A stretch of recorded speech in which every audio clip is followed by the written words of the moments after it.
عوام میدان جنگ کی سرگرمیوں کے بارے میں جاننے میں بہت دلچسپی لے رہے تھے۔ 17 سال گزرنے کے بعد امریکی فوج آج بھی افغانستان میں موجود ہے، لیکن امریکی تاریخ کی اس طویل ترین جنگ میں اب عام امریکیوں کی دلچسپی بہت کم ہو چکی ہے۔ اس کی وجہ جاننے کی کوشش کی ہے نقط ملک نے اپنی رپورٹ میں۔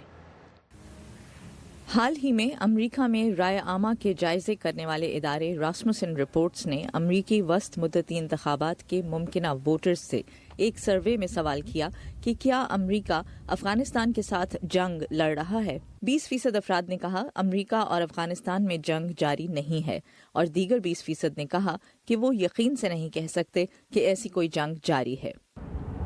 واشنگٹن ڈی سی میں ہم نے جن لوگوں سے بات کی، ان میں سے زیادہ تر اس حقیقت سے تو واقف ہیں کہ امریکی فوج افغانستان میں موجود ہے، لیکن امریکی تاریخ کی اس طویل ترین جنگ کے بارے میں وہ زیادہ نہیں جانتے۔ میں اس جنگ کے بارے میں بالکل نہیں جانتا۔ کچھ عرصے تک میں اس کا پتہ رکھتا رہا ہوں، مگر میں تو اس پاگل پن کو بھی نہیں سمجھ پا رہا جو آج کل ہماری سیاست میں جاری ہے، اور یہ بہت شرم کی بات ہے۔ میں یہ نہیں جانتی کہ کیا اس جنگ کو جیتا جا سکتا ہے۔ میں اس بارے میں کچھ بھی نہیں کہہ سکتی کہ یہ درست جنگ ہے یا نہیں۔ میرا خیال ہے یہ درست جنگ ہے۔ اکتوبر 2001 سے اب تک افغان جنگ میں 2271 امریکی فوجی ہلاک ہو چکے ہیں، جبکہ 20,000 سے زیادہ امریکی فوجی زخمی ہوئے ہیں۔ 17 سال سے جاری اس جنگ میں امریکی انتظامیہ اب تک $900 ارب سے زیادہ خرچ کر چکی ہے، جو امریکی عوام کے ٹیکس کا پیسہ ہے۔ کیا وجہ ہے کہ عام امریکی اب اس جنگ میں دلچسپی نہیں لے رہے؟ آج کی جنگ جو ہے وہ والی جنگ نہیں ہے جو ویتنام میں تھی، یا ایون جو عراق وار تھی، جہاں پہ ٹینکیں اور فوجی اور بڑی تعداد میں بوٹس آن دا گراؤنڈ، اور روز جو ہے لڑائی ہو رہی ہے، ایکٹیو بیٹل گراؤنڈ ہے، جو ہے لاشیں گر رہی ہیں اور وہ باڈی بیگز میں واپس آ رہے ہیں۔ اس سے عام امریکی کو فرق پڑتا ہے۔ دلچسپ بات یہ ہے کہ امریکہ کی سب سے با اثر سوشل میڈیا شخصیت اور امریکی فوج کے کمانڈر ان چیف امریکی صدر ڈونلڈ ٹرمپ نے 21 ماہ کی صدارتی مدت کے دوران اب تک صرف 5 مرتبہ افغانستان کے بارے میں ٹویٹ کیا ہے، اور گزشتہ ایک دہائی میں گوگل پر افغانستان سے متعلق کی جانے والی سرچ میں بھی واضح کمی دیکھی گئی ہے۔ افغانستان جو ہے وہ کہیں ماضی میں گم ہو گیا ہے، مطلب کلیکٹیو میموری جو ہوتی ہے وہ شارٹ ہوتی ہے کسی بھی قوم کی، اور بہت ساری جنگیں ہیں۔ اب آئیسس زیادہ امپورٹنٹ ہے، ٹھیک ہے، اور سیریا اور عراق اور بہت سارے تھیٹر کھل چکے ہیں۔ یاد رہے کہ جس وقت افغانستان کی جنگ شروع ہوئی تھی اس وقت کچھ ایسا نہیں تھا، کوئی عرب سپرنگ نہیں تھی، کچھ نہیں تھا، عراق کی جنگ بھی نہیں ہوئی تھی۔ ماہرین کہتے ہیں کہ افغانستان میں جاری اس جنگ میں امریکہ بہت پہلے اپنے ابتدائی مقاصد حاصل کر چکا ہے، جس کے بعد نئے آنے والے امریکی رہنما اب تک عوام کو افغانستان میں امریکی فوج کی موجودگی کی ٹھوس وجوہات دینے سے قاصر ہیں۔ جلد ہی یہ طویل ترین اور مہنگی ترین جنگ 20ویں سال میں داخل ہو جائے گی، مگر اس پر توجہ دینے والے کچھ ہی افراد بچیں گے۔ اور نخبت ملک جنہوں نے یہ رپورٹ آپ کے لیے تیار کی ہے وہ اس وقت ہمارے ساتھ موجود ہیں۔ نخبت، آپ نے بات کی کہ امریکی عوام میں افغان جنگ کے حوالے سے جو دلچسپی ہے اس میں کمی آئی ہے۔ ہم نے دیکھا، ہمارے ایکسپرٹ نے بھی اس حوالے سے بات کی، میڈیا میں جو اس کی کوریج رہی ہے پچھلے 17 سالوں میں، اس کا اثر عوام کی دلچسپی پر اس جنگ کے حوالے سے، اور خود جو عوام میں جو اس جنگ کے بارے میں جاننے کے حوالے سے جو دلچسپی ہے، اس کا اثر میڈیا کی کوریج پر کیا رہا؟ جی عائشہ، افغان جنگ کی جو کوریج ہے میڈیا میں، امریکی میڈیا میں، وہ بہت حد تک اس بات سے جڑی ہے کہ امریکی عوام خود اس جنگ کی خبروں میں کتنی دلچسپی لیتے ہیں، اور امریکی میڈیا جو ہے وہ یہ بات جان چکا ہے کہ یہاں پہ رہنے والے جو لوگ ہیں انہیں اپنی ملازمتوں اور اپنی جو حکومتی پالیسیاں ہیں، ٹرمپ کی جو انتظامی امور ہیں، ان کی خبروں میں زیادہ دلچسپی ہے۔ اور ہم نے دیکھا کہ پچھلے کئی سالوں میں جو سوشل میڈیا نے آ کے تبدیلی لائی ہے تو اس سے بھی پورا سینیریو جو ہے وہ بدل گیا ہے۔ سالوں میں ایک بہت بڑا فینومینا جو تھا وہ سوشل میڈیا کا بہت زیادہ جو تھا وہ کوریج دینا تھا، اور ایون میڈیا کی کوریج کو متاثر کرنا تھا۔ تو اس نے کس طرح سے پلے آؤٹ کیا ہے عوام کی اس جنگ کے حوالے سے دلچسپی کو؟ بالکل، سوشل میڈیا اگرچہ اب ہم دیکھتے ہیں کہ دنیا بھر میں موجود ہے، افغانستان میں بھی اس کی رسائی ہے، یہاں تک کہ جو امریکی فوجی وہاں تعینات ہیں وہ بھی اپنی جو روزمرہ کی زندگی ہے اور جنگ سے متعلق جو خبریں یا ان کے اپنے خیالات ہیں وہ ٹویٹر پہ اور فیس بک پہ اور انسٹاگرام پہ وہ شیئر شیئر کرتے رہتے ہیں، لیکن اس کے باوجود ہم دیکھتے ہیں کہ یہ جو اس قسم کی معلومات ہے نہ تو عوام میں اور نہ ہی تجزیہ کاروں میں اس کے اوپر کوئی بڑی بحث دیکھنے میں آتی ہے، اور ماہرین جو ہیں وہ یہ کہتے ہیں کہ اس کی بڑی وجہ یہ ہے کہ امریکہ میں رہنے والے جو لوگ ہیں جو سوشل میڈیا فالو کرتے ہیں ان کی دلچسپی جو ہے وہ صدر ٹرمپ کی انتظامی امور میں تو ہے ہی، لیکن ان کی ذاتی زندگی میں زیادہ ہے، کی ذاتی زندگی میں زیادہ ہے. Very interesting Nukhbat, thank you for joining us. Pakistan کے بارے میں اہم خبروں کے لیے آئیے آپ ہماری ویب سائٹ urduvoa.com پر، جہاں آپ کے لیے بہت سی دلچسپ ویڈیوز اور مضامین بھی موجود ہیں.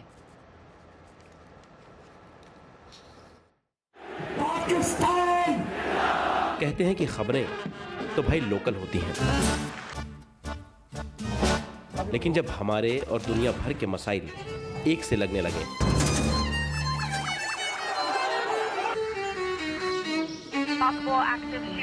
تو آنکھیں کھلی رکھنی چاہیے.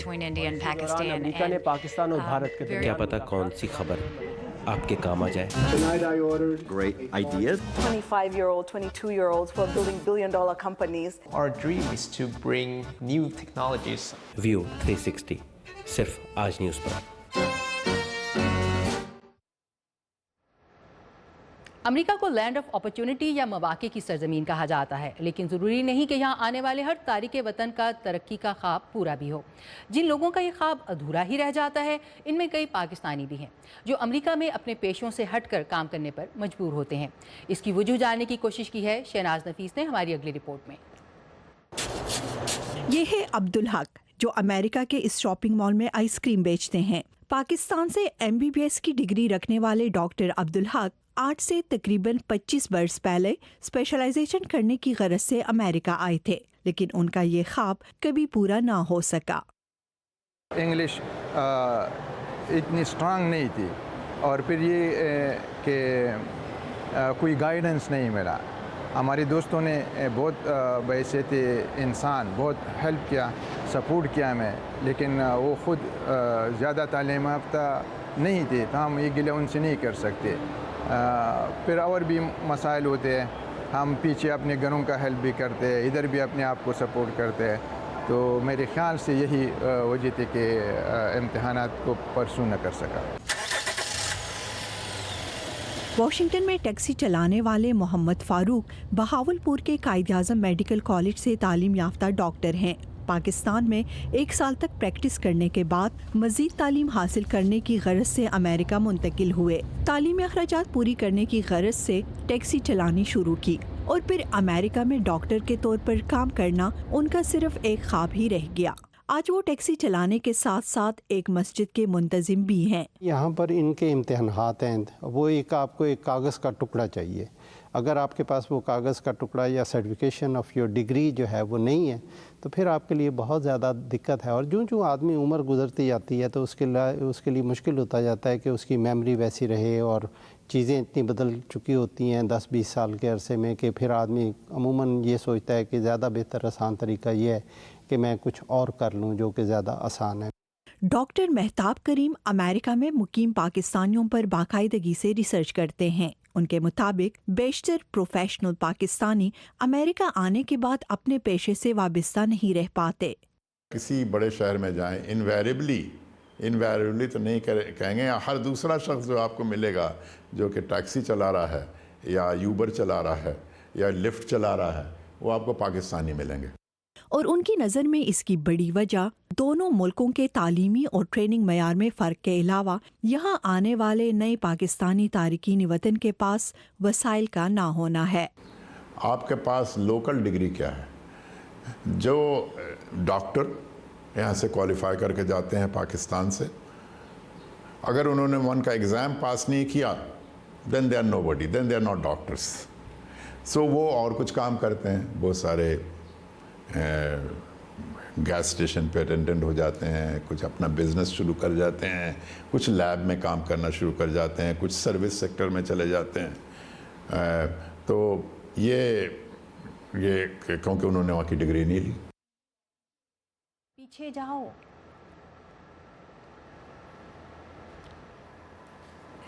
اور اس پر شہناز نفیس ہمارے ساتھ موجود ہیں اس رپورٹ کے بارے میں کچھ مزید فیکٹس ہم تک پہنچانے کے لیے. جی شہناز. جی عائشہ، امریکہ میں پاکستانیوں کی تعداد کے بارے میں مختلف اندازے جو ہیں وہ پائے جاتے ہیں، لیکن ڈاکٹر مہتاب کریم کے اندازے کے مطابق اس وقت امریکہ میں پاکستان کی جو کل تعداد ہے وہ 6,04,000 ہے، اور اس میں ہر سال 5 سے 7,000 تک کا اضافہ ہو رہا ہے.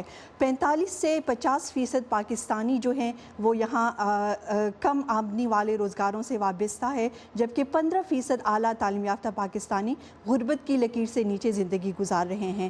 اور پاکستانی امریکنز جن شعبوں میں بڑی تعداد میں منسلک ہیں ان میں sales and transport, engineering, I T, طب، ہائر ایجوکیشن اور فائنینس سیکٹر جو ہیں وہ شامل ہیں. لیکن ڈاکٹر مہتاب کریم کے مطابق ایک خوش آئین بات جو ہے وہ یہ ہے کہ یہاں پر پاکستانی کمیونٹی کا جو 75% نوجوانوں کا طبقہ ہے وہ کالج اور یونیورسٹی جاتے ہیں، یعنی وہ پاکستانی جو یہاں خود اپنے پروفیشنز میں جگہ نہ بنا سکیں آج وہ اپنے بچوں کو پڑھا رہے ہیں. Thank you Shahnaz. اور بدلتی ہوئی ٹیکنالوجی نے نوجوانوں میں نئے انداز متعارف کروائے ہیں، جن میں سے ایک اہم سیلفی لینے کا ٹرینڈ بھی ہے. لیکن یہی سیلفی آپ کے ایک بہترین لمحے کو ایک غلطی میں بھی بدل سکتی ہے. وہ کیسے جانتے ہیں؟ وردہ خلیل کی اس رپورٹ میں.